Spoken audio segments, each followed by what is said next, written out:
संध्या अरुण जलज के सरले, अब तक मन थी बहलाती। मुरझा कर कब गिरा तामरस, उसको खोज कहाँ पाती। क्षितिज भाल का कुमकुम मिटता, मलिन कालिमा के कर से।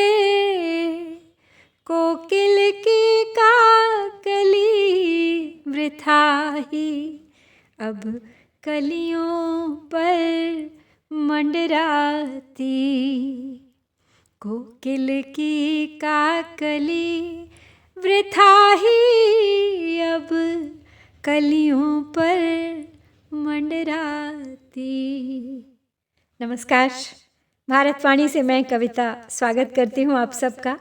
महाकवि जयशंकर प्रसाद रचित उनके प्रतिनिधि महाकाव्य कामायनी पर आधारित मेरी इस श्रृंखला की 54वीं कड़ी में मनु और श्रद्धा।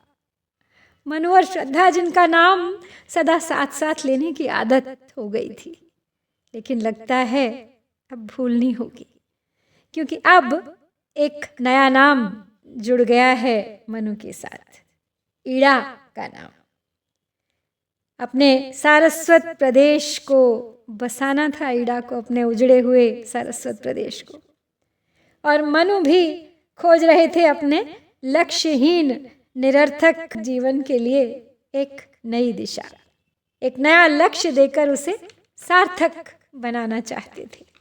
अपना खोया आत्मविश्वास फिर से पाना चाहते थे और संभवतः फिर से किसी को अपने प्रेम का पात्र बनाना चाहते थे, किसी के प्रेम का पात्र बनना चाहते थे। कुछ सफलता प्राप्त भी हुई उन्हें अपने इस लक्ष्य में। सारस्वत प्रदेश का राज्यभार मिलने से प्रसन्न है मनु, ईड़ा के प्रति कृतज्ञ हैं। लेकिन क्या हुआ होगा श्रद्धा का उनके आने के बाद, कभी नहीं सोचा मनु ने, इस ओर ध्यान भी नहीं गया उनका। लेकिन चलिए, मनु न सही, हम तो वहां जा सकते हैं। वहीं चलते हैं उस गुफा के द्वार पर और देखते हैं क्या दशा है श्रद्धा की मनु के बिना। संध्या अरुण जलज के सरले, अब तक मन थी बहलाती। मुरझा कर कब गिरा तामरस, उसको खोज कहाँ पाती। क्षितिज भाल का कुमकुम मिटता, मलिन कालिमा के कर से। कोकिल की काकली वृथा ही, अब कलियों पर मंडराती। प्रसाद जी यहाँ पर संध्या का वर्णन करते हुए कह रहे हैं कि जिस प्रकार कोई नायिका अपने हाथ में अरुण जलज यानी सूर्य रूपी लाल कमल का पीला पराग लेकर अब तक अपने मन को बहलाती रही, वही कमल, वही तामरस मुरझाकर अब उसके हाथ से गिर पड़ा है। वही सूर्य अब छुप गया है, अंधेरा होने के कारण अब वो उसे खोज नहीं पाती, कहाँ चला गया न जाने वो। उसी प्रकार संध्या भी अस्त होते हुए लाल सूर्य की पीली किरणों से अब तक जो अपने मन को बहला रही थी, अब सूर्य प्रकाशहीन होकर न जाने कहाँ जा गिरा है, अस्त हो गया है। और संध्या अंधेरा होने के कारण उसे ढूंढ नहीं सकती, फिर से वापस ला नहीं सकती। वो अपने समय पर ही आएगा। अंधकार के मलिन करों ने क्षितिज के भाल की लालिमा को इस प्रकार मिटा दिया है, जिस प्रकार क्रूर काल किसी सौभाग्यवती नारी के माथे के सिंदूर को देखते ही देखते पोंछ देता है, अपने अपवित्र हाथों से उसके मस्तक का सिंदूर मिटा देता है। इस समय कमल की मुरझाई हुई कलियों पर कोयल यानी काकली व्यर्थ ही अपने मधुर स्वर को गुंजा रही है। उसका स्वर अर्थहीन है, उसमें कोई माधुर्य प्रतीत नहीं होता। उसके स्वर में भी उदासीनता ही भरी हुई है। व्यर्थ ही कलियों पर मंडराती हुई कुछ गुनगुना रही है, जिसके स्वरों में केवल और केवल उदासी है। यहाँ पर कवि ने प्रकृति का जिस कुशलता से चित्रण किया है, जो स्पष्ट कह रहा है कि ये कुछ और नहीं, श्रद्धा की ही विरह कथा है। कामायनी कुसुम वसुधा पर पड़ी न वह मकरंद रहा, एक चित्र बस रेखाओं का अब उसमें है रंग कहाँ।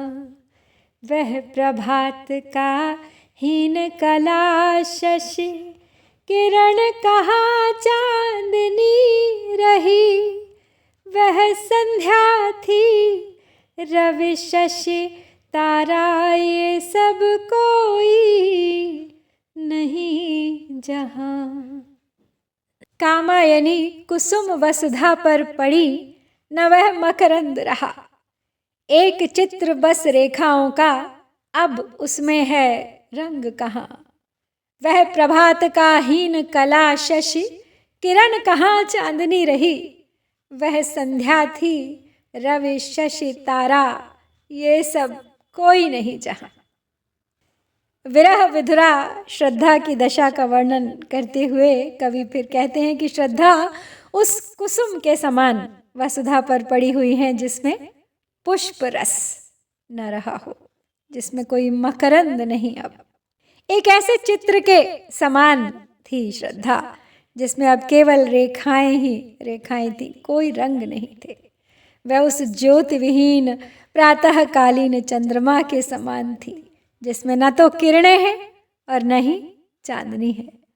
वह उस सूनी संध्या के समान थी जिसमें सूर्य चंद्रमा तारे कुछ भी नहीं है।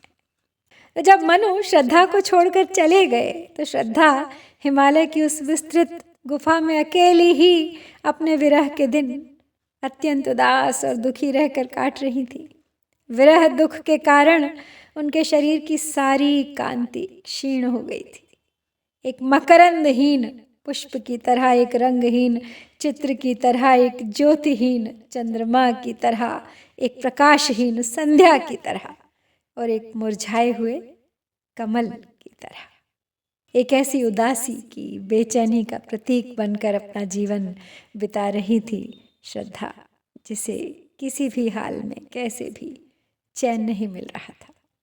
लाख प्रयत्न करके भी अपने दुख को भुलाने का वो भूल नहीं पा रही थी अपना अतीत। जहाँ तामरस इंदिवर सा सित शतदल है मुरझाए, अपने नालों पर वह सरसी श्रद्धा थी ना मधुप आए। वह जलधर जिसमें चपलाया श्यामलता का नाम नहीं। शिशिर कला की क्षीण स्रोत वह जो हिमतल में जम जाए। जहाँ तामरस इंदिवर या सित शतदल है मुरझाए, अपने नालों पर वह सरसी श्रद्धा थी न मधुप आए। वह जलधर जिसमें चपला या श्यामलता का नाम नहीं। शिशिर कला की क्षीण स्रोत वह जो हिमतल में जम जाए। श्रद्धा की उस विरह दशा का वर्णन हो रहा है। कवि आगे कहते हैं कि उनके मुख की लाली, आँखों की नीलिमा और शरीर के अवयवों का वर्ण क्षीण हो जाने पर, मलिन हो जाने पर श्रद्धा एक ऐसे सरोवर की भांति दिखाई दे रही थी जिसके लाल, नीले और सफ़ेद इंदिवर यानी कमल मुरझाकर अपने डंठलों पर शोभा विहीन होकर खड़े हों और इसी कारण उन पर कोई भंवरा भी ना आता हो।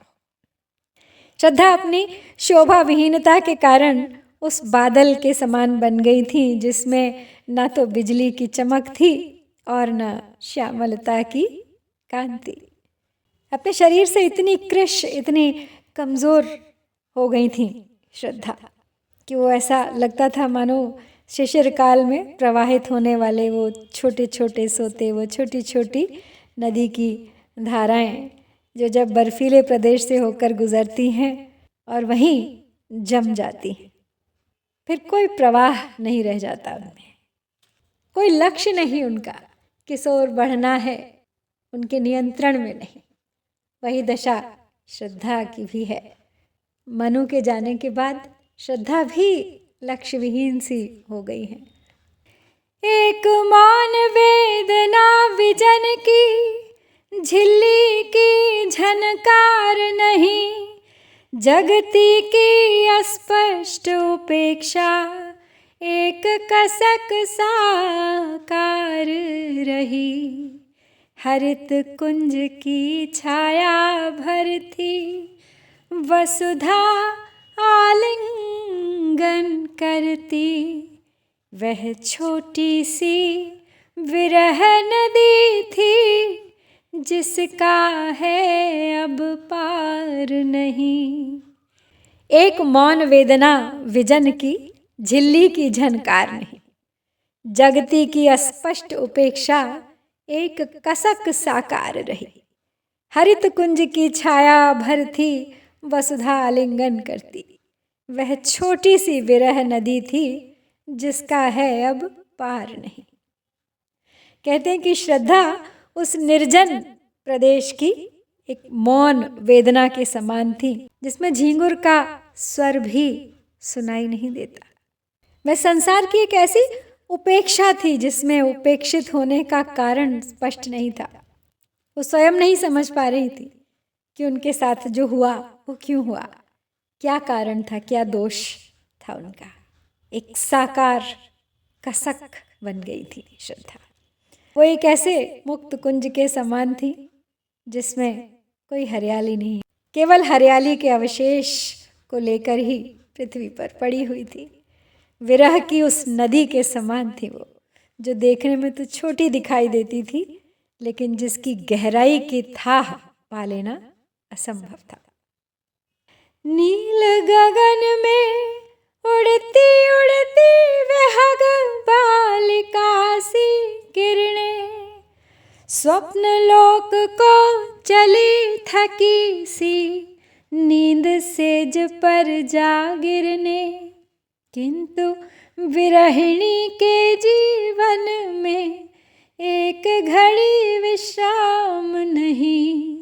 बिजली सी स्मृति चमक उठी तब, लगे जभी तम घन घिरने। नील गगन में उड़ती उड़ती विहग बालिका सी किरणें, स्वप्न लोक को चली थकी सी, नींद सेज पर जा गिरने, किंतु विरहिणी के जीवन में एक घड़ी विश्राम नहीं। बिजली सी स्मृति चमक उठी तब, लगे जभी तम घन घिरने। श्रद्धा की दशा का वर्णन करते हुए कवि ने एक बहुत ही सुंदर रूपक यहाँ पे दिया है, विहग बालिका, यानी पक्षी की पुत्री के समान। कि जिस प्रकार एक छोटा पक्षी नीले आकाश में उड़ते उड़ते थक कर स्वप्न लोक के समान आनंद देने वाली नींद की सेज पर गिरने के लिए चली जाती है, उसी प्रकार सूर्य की किरणें भी दिन भर नील गगन का चक्कर लगाकर किसी अज्ञात लोक में विश्राम करने के लिए छिप जाती हैं। किंतु विरहिणी के जीवन में तो एक क्षण के लिए भी विश्राम नहीं होता। इसीलिए जब अंधकार के बादल घिरते हैं, जब संध्या हो जाती है, तब फिर एक बिजली सी, एक स्मृति, एक याद चमक उठती है। श्रद्धा के हृदय में मनु की याद एक बिजली के समान कौंध जाती है अंधकार के घिरते ही। संध्या नील सरोरुह से जो श्याम पराग बिखरते थे, शैल घाटियों के अंचल को वे धीरे से भरते थे। तृण गुल्मों से रोमांचित नग सुनते उस दुख की गाथा, श्रद्धा की सूनी सांसों से मिलकर जो स्वर भरते थे। संध्या नील सरोरुह से जो श्याम पराग बिखरते थे, शैल घाटियों के अंचल को वे धीरे से भरते थे। तृण गुल्मों से रोमांचित नग सुनते उस दुख की गाथा, श्रद्धा की सूनी सांसों से मिलकर जो स्वर भरते थे। कहते हैं कि जब संध्या रूपी नीले कमल से अंधकार रूपी पराग झरने लगता है, संध्या नील सरोरुह से जो श्याम पराग बिखरने लगता है, अर्थात संध्या का अंधकार फैलने लगता है, तो ये अंधकार धीरे धीरे शैल घाटियों यानी पहाड़ की घाटियों में भर जाता है। तब फिर श्रद्धा की विरह वेदना असह्य हो उठती है और उसी विरह वेदना के कारण श्रद्धा की सूनी सांसें एक स्वर का रूप धारण कर लेती हैं, एक हूक बन जाती हैं जो गूंज उठती है उन घाटियों में, जिसे सुनने वाला दूर दूर तक कोई नहीं। जीवन में सुख अधिक या कि दुख, मंदाकिन कुछ बोलोगी, नभ में नखत अधिक या सागर में बुद बुद है गिन दोगी। प्रतिबिंबित है तारा तुम में, सिंधु मिलन को जाती हो, या दोनों प्रतिबिंब एक के इस रहस्य को खोलोगी। जीवन में सुख अधिक या कि दुख, मंदाकिनी कुछ बोलोगी, नभ में नखत अधिक या सागर में बुदबुद हैं गिन दोगी। प्रतिबिंबित हैं तारा तुम में, सिंधु मिलन को जाती हो, या दोनों प्रतिबिंब एक के इस रहस्य को खोलोगी। अब विरह वेदना से संतप्त श्रद्धा आकाश गंगा को संबोधित करते हुए पूछती है कि हे आकाश गंगे, क्या तुम मुझे ये बतलाओगी कि जीवन में सुख अधिक है या दुख? आकाश में तारे अधिक है या सागर में बुलबुले? क्या तुम तारों और बुलबुलों की गणना कर सकती हो, गिन सकती हो उन्हें? सारे तारे तुम ही में प्रतिबिंबित हैं और तुम समुद्र से मिलने के लिए जा रही हो। क्या मुझे ये रहस्य बता सकती हो कि तारे और बुलबुले, सुख और दुख दोनों एक सत्ता की ही छाया है, या इन सब के अलग अलग आधार हैं, सब अलग हैं? ये श्रद्धा की अपनी ही विरह व्यथा है। वो आकाश को देखती हैं, तारे गिनती हैं, लेकिन जब स्वयं इस गणना में उलझ जाती हैं तो छोड़ के अपनी गणना प्रश्न करती हैं। शायद यही उनका एकमात्र साधन बच गया है अपने उस एकाकीपन को दूर करने का, अपने उस समय को जो अधिकतर मनों के साथ बीता करता था, उसे अकेले काटने का। इस अवकाश पटी पर जितने चित्र बिगड़ते बनते हैं, उनमें कितने रंग भरे जो सुरधनु पट से छनते हैं, किंतु सकल अणु पल में घुल कर व्यापक नील शून्यता सा जगती का वर्ण वेदना का धूमिल पट बुनते हैं।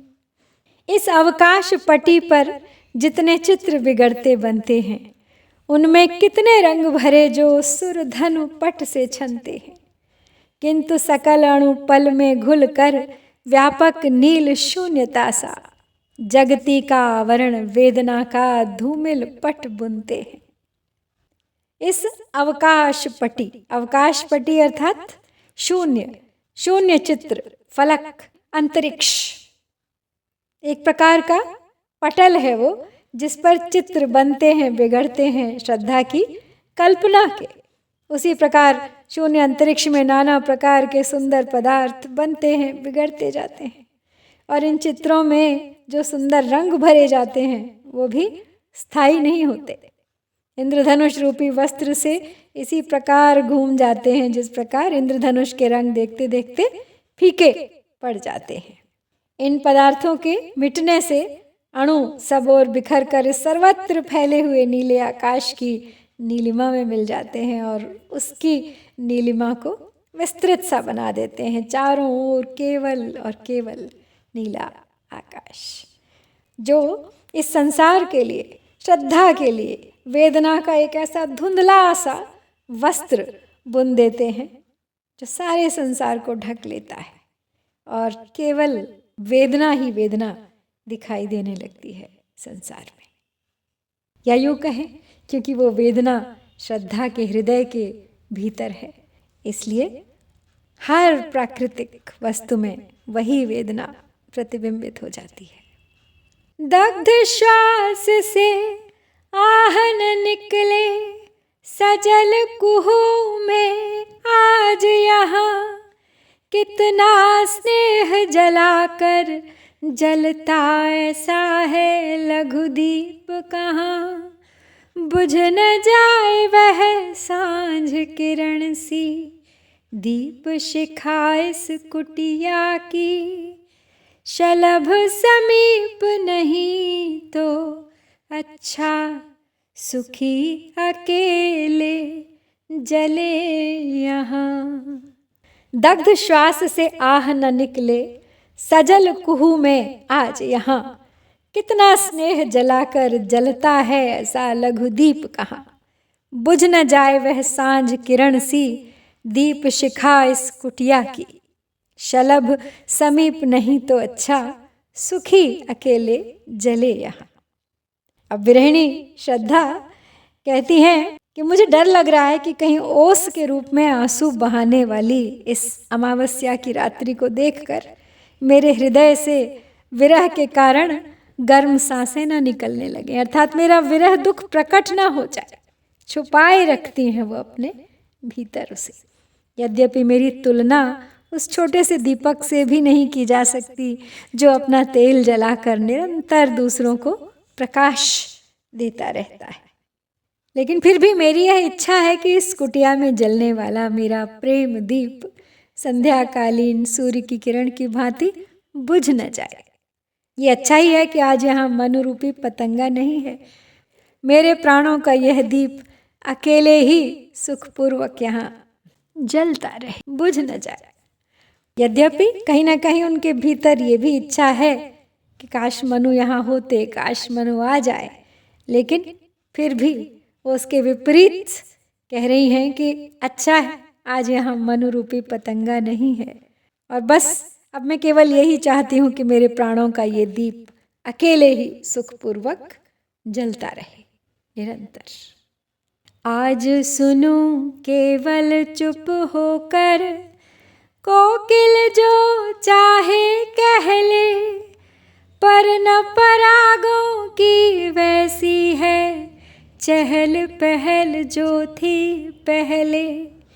इस पतझड़ की सूनी डाली और प्रतीक्षा की संध्या, कामायनी तू हृदय कड़ा कर, धीरे धीरे सब सहले। आज सुनूं केवल चुप होकर, कोकिल जो चाहे कह ले, पर न परागों की वैसी है चहल पहल जो थी पहले। इस पतझड़ की सूनी डाली और प्रतीक्षा की संध्या, कामायनी तू हृदय कड़ा कर, धीरे धीरे सब सहले। अब प्रकृति को संबोधित करती हुई विरहिणी श्रद्धा कहती हैं कि कोयल, एक कोकिल, आज चाहे तू जो भी ध्वनि उत्पन्न कर ले, जैसा भी गीत गा ले, मैं उसे केवल चुपचाप होकर सुनती रहूंगी, सहन करती रहूंगी। किंतु आज परागों में पहले जैसा सौंदर्य नहीं है। इस समय मेरे विरह के कारण इस वन में भी पतझड़ सा आ गया है। अब कोई पहले जैसी चहल पहल नहीं है यहाँ। जिसके कारण सभी डालियां सूनी हो गई हैं, पत्ते झड़ गए हैं, वीरान हो गया है मेरा संसार। संध्या भी किसी की प्रतीक्षा करते करते बीत जाती है। तो हे कामायनी, तू भी अपना हृदय कड़ा करके इस विरह दुख को धीरे धीरे सहती चल। विरह डालियों के निकुंज सबले दुख के निश्वास रहे, उस स्मृति का समीर चलता है, मिलन कथा फिर कौन कहे। आज विश्व अभिमानी जैसे रूठ रहा अपराध बिना, किन चरणों को धोएंगे जो अश्रु पलक के पार बहे। किन चरणों को धोएंगे जो अश्रु पलक के पार बहे। विरह डालियों के निकुंज सब ले दुख के निश्वास रहे, उस स्मृति का समीर चलता है, मिलन कथा फिर कौन कहे। आज विश्व अभिमानी जैसे रूठ रहा अपराध बिना, किन चरणों को धोएंगे जो अश्रु पलक के पार बहे। कहती श्रद्धा कि आज उपवन की डालियां भी पत्र और पुष्पों से रहित होकर ऐसी प्रतीत होती हैं जैसे सारा निकुंज ही किसी न किसी के विरह के कारण दुख की सांसें ले रहा है।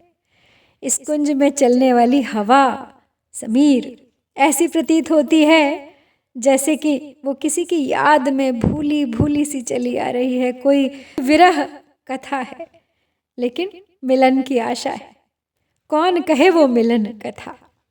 इसलिए यह भी मेरे प्रियतम के विषय में कुछ नहीं बता सकती। अपने ओर के सारे वातावरण को देखकर मुझे ऐसा लग रहा है जैसे सारा अभिमानी संसार ही मुझसे बिना मेरे अपराध के ही रूठ गया है। मेरे ये आंसू जो मेरी पलकों से निकल रहे हैं, किन चरणों को धोएं, किस किस को अपनाएं। ऐसा लग रहा है श्रद्धा को कि केवल मनु ही नहीं, सारा संसार ही मानो मुझसे रूठा हुआ है। कोई दोष नहीं है श्रद्धा का। जानने का प्रयास भी करती हैं कि उन्होंने किया क्या है, पूछती हैं, प्रकृति से प्रश्न करती हैं, लेकिन फिर भी किसी भी तरह वो अपना दुख भूल नहीं पा रही हैं। अपने मन को सांत्वना देने का प्रयास करती हैं कि चाहे मनु जहाँ हो वो वहाँ सुखी रहें, मुझे इसी में सुख है कि मैं अकेली इस कुटिया में शांति के साथ अपनी इस विरहाग्नि में जलती रहूं। मेरी ये दीप शिखा कभी भी न बुझे। संतोष कर लिया है उन्होंने मनु के बिना।